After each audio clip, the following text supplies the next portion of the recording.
So training camp kicking off tomorrow. Yes, sir. What's the mentality heading into that? For us, just ready to attack as a defense, man. Have fun, just get out there and play. I'm excited to get the guys going.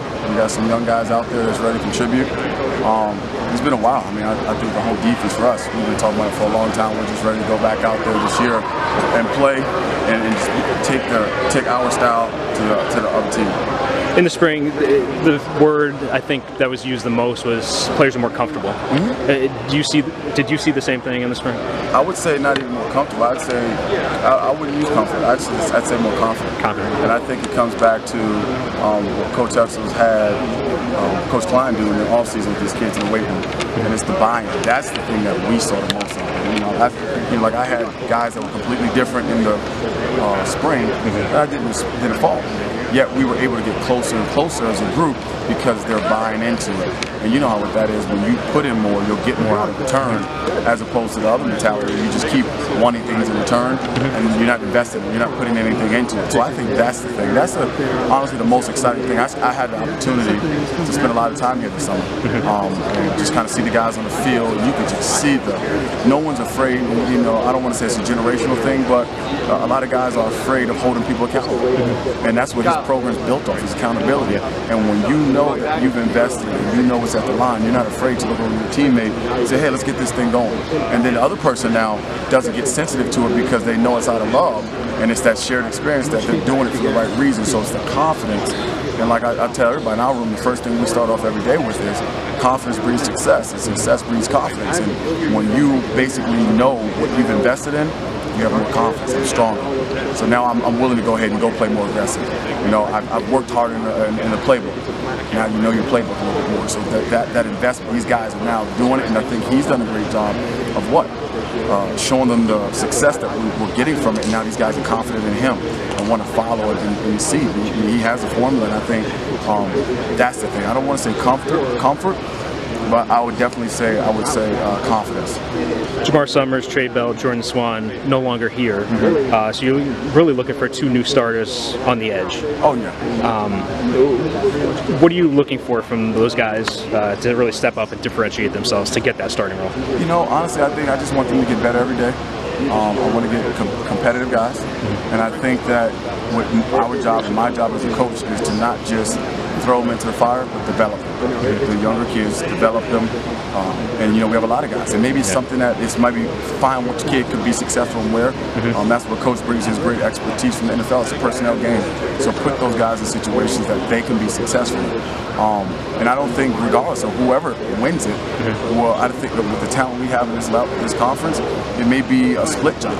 But I would like to see the best guys coming out of this thing in the fall, wherever it may be. You know, last year, Jamar Summers and Trey Bell, they started, but by the time it was all over, you don't know. We're always going to go and put the guys that's going to help us put us in the best situation to win games. Even from the safety perspective, Omar was spent most of last season down low as the hybrid guy, as well as Tyler Cora. So, you know, all around, we have guys that have had some experience, but it's new opportunity, per se. Speaking of opportunity, is there opportunity for some of the true freshmen to come in and see time? Just out of depth chart wise, we will. But I think what we do a great job here is making them earn it and just showing them that. And I think that's the thing that I love about them, is just not getting complacent. You know, so because what happens is when you get comfortable, you don't grow. And so I think the opportunity is there. But you know, with a lot of the freshmen last year, what they got to understand is you may be in this position, but if you didn't earn it, meaning you didn't work hard, you're not going to have the success. And I think, you know, with younger guys in the secondary, you can lose your confidence very fast if you don't prepare the right way. You know, it's no different than when you go into an exam and you didn't prepare, you know. And when you get those questions that are easy, you're flying through it. And all of a sudden you get those, not the multiple choice ones, but the short answers. And you can see that last year in some of those kids, you know, when they didn't prepare the right way, the moment they hit adversity, they lost confidence in themselves, and it shouldn't be that way, because no matter what, when you prepare the right way, you may not always have success, but you're not going to lose confidence in yourself, because why? You know what you've invested, you know what you're capable of doing. So So I think that was the thing that was great this offseason, having those guys. I mean, I went back and peeled it back all the way back to the general basis of football, not taking anything for granted because the game has changed, and honestly, just to assume that they know when I use the word formation, what's the core, eligible. They don't understand that because it's, you know, it could go all the way down to Pee Wee football. That stuff's not really being taught as much. The fundamentals of football have not been taught as much. And honestly, the other thing is, you know, most kids these days, they learn through memorization. You know, I always give my guys an analogy. If you take a 10-year-old in the car, you ask them questions, what do you do at a red light? Stop sign. What are the numbers on the sign? They can tell you that because they've been in their car long enough with their parents.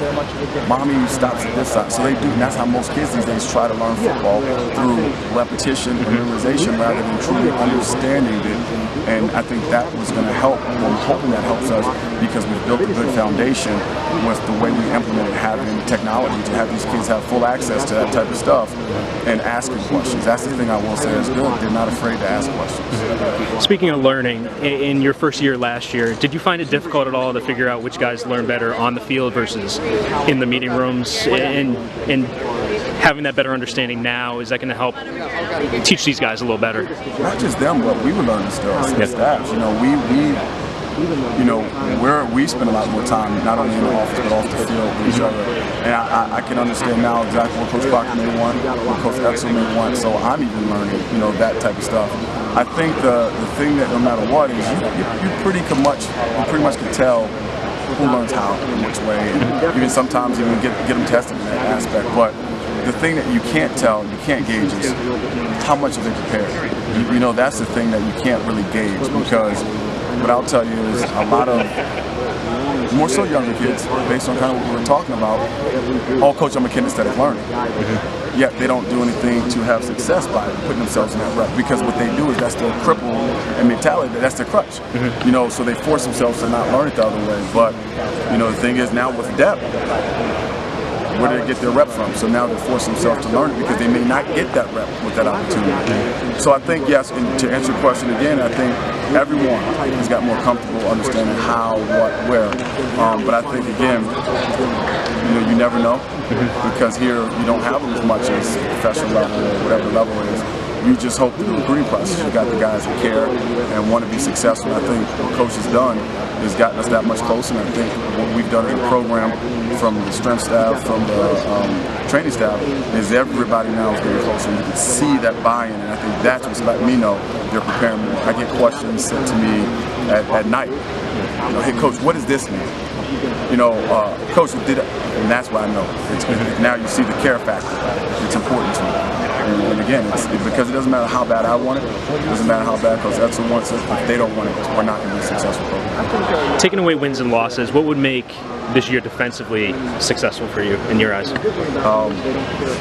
Just to basically go out there, play fast, attack, develop the kids, and to have fun.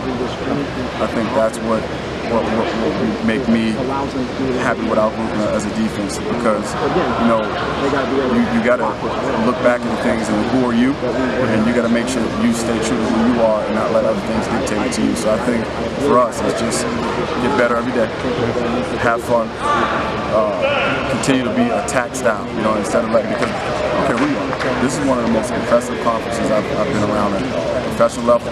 Yeah, it was shocking to me just how offensive heavy this conference is. So, you know, just go out and stick to what you do, and get better and just continue to develop. So that's for me, that's what I personally think. Especially last year going against the offenses you did and the quarterbacks you did on a week-to-week basis. And then you open up the year this year with Mackenzie Milton again. How big of a challenge is that going to be first game of the year? I mean, I think the beginning of our schedule is that way. We got to come with the right mentality. I mean, I think that's the key thing. But I think it'd be good for us early to go out there and do it. It's a great opportunity. I mean, you know, just to show the world what you can do in your strides. But it doesn't end there. When that one's over, you move on to the next one. But I think in general, just week in and week out, you know, you kind of joke and you laugh, but you look up and we know we have things to do to get better, but you look in the championship game, there's scored 50 and 60 points there. So that's just a testament to this conference. So, you know, we got to do what we can do and control what we can control, and week to week get better. And at the end of the season, look up and see how we matched up. And we're hoping that it's better than we were last year.